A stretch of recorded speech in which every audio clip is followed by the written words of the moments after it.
So ayan siya mga ka-GM, oh. Bali 4.5 volts na lang siya, no? Kaya dapat yan na 12 volts siya.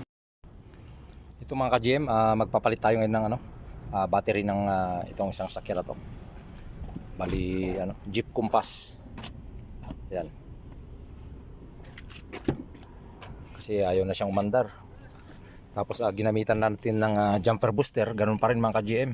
Kasi pagka kahit gamitan mo ng jumper booster, pagka lobat na lobat yung battery niya, yan oh. Kahit susi natin oh, walang umaano na diyan. Sa ilaw man lang, kahit sa busina wala. So yan, isa itong automatic transmission. So kaya kailangan mo nang tanggalin natin yung battery na mga ka-GM. Yung battery. Yan po siya mga ka-GM, kinabitan na po natin ng booster, no? Yan. Jumper booster kinabit natin, tapos papandarin natin, subukan natin kung aandar.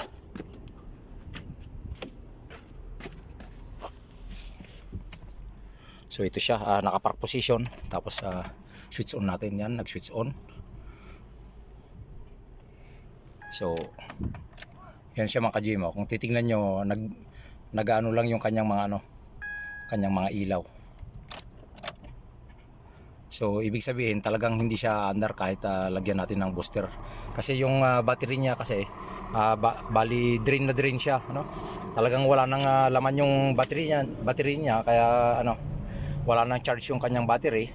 Kaya ang nangyari lang siya, nag-blink lang dito. Nagsisignal lang dito yung kanyang mga ilaw sa cluster niya, no? Ayaw pa ring umandar. Kaya kailangan talaga mapalitan ng bago. Ito mga ka-GM, bali nakita natin dito sa Jeep Compass, no, na ating ginagawa. Kasi ito mga ka-GM, kaya ayaw umandar. Bali itong baterya niya, ginamper booster natin kanina, pero ganun pa rin, no. Ito, mayroon pa pala siyang isang dito, battery. Ito yung maliit na battery yan. Makikita nyo yan, no, negative sa positive. Yun. Bali ito, tatanggalin natin ito mga ka-GM. So yan po yung ating papalitan dyan, no, para umandar siya. Kasi na siya, dead cell na yung baterya niyang maliit. Yung battery niyang maliit. So tatanggalin muna natin to, dinisconnect natin dito sa negative, dito sa malaking battery. Tapos tatanggalin natin dito sa maliit, no. So ayan siya mga ka-GM, oh. Bali 4.5 volts na lang siya, no. Kaya dapat yan na 12 volts siya. Ito. Yan, tinis natin yung kanyang volt, itong maliit na battery.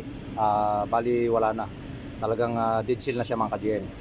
So ayan, tinanggal natin dyan at i-order natin sa ating customer para mapaandar niya itong kanyang sakyan.